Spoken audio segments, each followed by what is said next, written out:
दोस्तों, हमारे हिंदू धर्म में किसी भी मनुष्य के जन्म से लेकर उसकी मृत्यु तक के लिए 16 संस्कार निर्धारित किए गए हैं और इन्हीं 16 संस्कारों में से एक है विवाह संस्कार। वैसे आज भी ज्यादातर विवाह प्राचीन वैदिक परंपराओं के अनुसार ही किए जाते हैं, लेकिन फिर भी शास्त्रों में 8 प्रकार के विवाह बताए गए हैं। तो चलिए एक बार विस्तार से प्रकाश डालते हैं कि आखिर वे 8 प्रकार के विवाह कौन कौन से हैं। नमस्कार और एक बार फिर स्वागत है आप सभी का आपके अपने वीडियो कलेश यूट्यूब चैनल पर।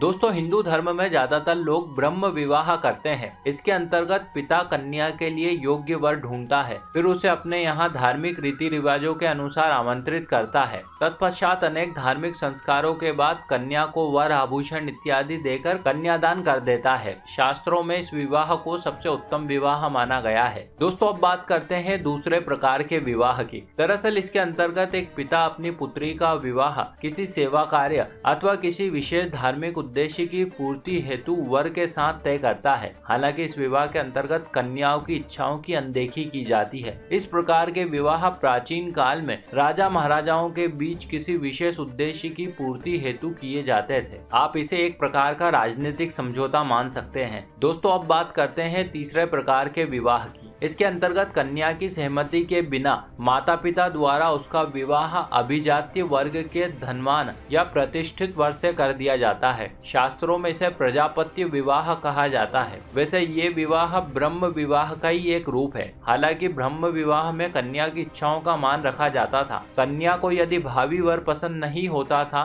तो वो शादी से पहले ही उसे अस्वीकार कर सकती थी, लेकिन इसमें ऐसा नहीं है। इसके अंतर्गत माता पिता अपनी मर्जी से ही वर की खोज करते हैं। इसके बाद कन्या के पास विवाह करने के अतिरिक्त कोई और विकल्प नहीं रहता है। इस विवाह में लड़की का पिता वर और कन्या को यह आदेश देते हुए कहता है कि तुम दोनों मिलकर गृहस्थ धर्म का पालन करना और मैं कामना करता हूँ कि तुम दोनों का जीवन सुखी और समृद्धशाली हो। ऐसा कहकर कन्यादान कर दिया जाता है। इस विवाह के अंतर्गत कन्या को वस्त्र आभूषण अर्थात दहेज देना आवश्यक नहीं है। यह सामान्य लोगों के लिए वैदिक रीति से किए गए विवाह की एक विधि है। इस विवाह को जनसाधारण का संरक्षक माना गया है। इस विवाह के संदर्भ में याज्ञवल्क्य ऋषि कहते हैं कि इस प्रकार के विवाह से उत्पन्न संतान अपने वंश की 12 पीढ़ियों तक को तार देती है और इसकी वजह आप समझ सकते हैं दोस्तों कि ये विवाह बिना किसी लेन देन के होता है। अब बात करते हैं विवाह के चौथे प्रकार की अर्थात गंधर्व विवाह की। इस विवाह के अंतर्गत युवक युवती बिना माता पिता की अनुमति के स्वयं की समझ से योग्य जीवन साथी का चुनाव करते हैं। इसमें किसी प्रकार की विशेष रीति रिवाज का पालन नहीं किया जाता है। प्राचीन काल में कई ऋषि मुनि तथा महाराजाओं ने इस प्रकार के विवाह कर योग्य संतानें उत्पन्न की।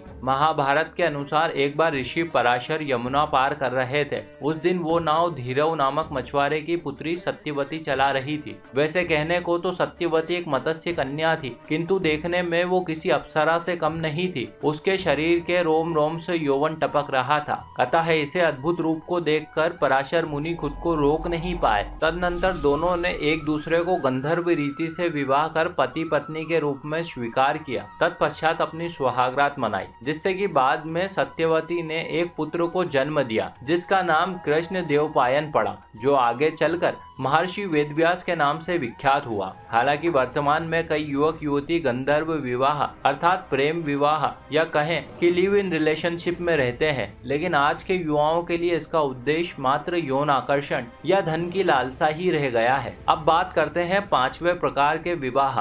इस प्रकार के विवाह के अंतर्गत वर कन्या के पिता को कन्या का मूल्य देकर या कहें कि गोदान अर्थात एक या एक से अधिक गाय बैल की जोड़ी देता है। उसके बाद कन्या के माता पिता अपनी कन्या को पत्नी के रूप में उक्त वर को सौंप देते हैं। शास्त्रों में इसे आर्ष विवाह कहते हैं। वैसे आर्ष शब्द का अर्थ होता है ऋषि। दरअसल प्राचीन काल में ज्यादातर ऋषि मुनि विवाह नहीं करते थे, अतः समाज के कल्याण के लिए ये जरूरी था कि ऋषि मुनिजन विवाह करके संतान उत्पन्न करे, ताकि उनका ज्ञान उनके संतान के माध्यम से संसार तक पहुँचे। इसी वजह से आर्ष विवाह का प्रचलन था। हालांकि इतिहास में अब तक कई आर्ष विवाह हुए, जिनमें ऋषि अगस्त्य और लोपामुद्रा का विवाह प्रसिद्ध है। वैसे वर्तमान में भी कई आदिवासी समुदाय के लोग इस रीति से विवाह करते हैं। अब बात करते हैं छठे प्रकार के विवाह की। इस विवाह के अंतर्गत वर पक्ष कन्या के पिता को धन देकर कन्या को खरीदता है। उसके बाद आजीवन उसे अपनी पत्नी बनाकर रखता है। वैसे ज्यादा तो नहीं, लेकिन भारत में कुछ कुछ जगहों पर आज भी इस प्रकार के विवाह किए जाते हैं। शास्त्रों में इस प्रकार के विवाह को असुर विवाह कहा गया है। अब बात करते हैं राक्षस विवाह की। दोस्तों, इस विवाह के अंतर्गत कन्या की सहमति के बिना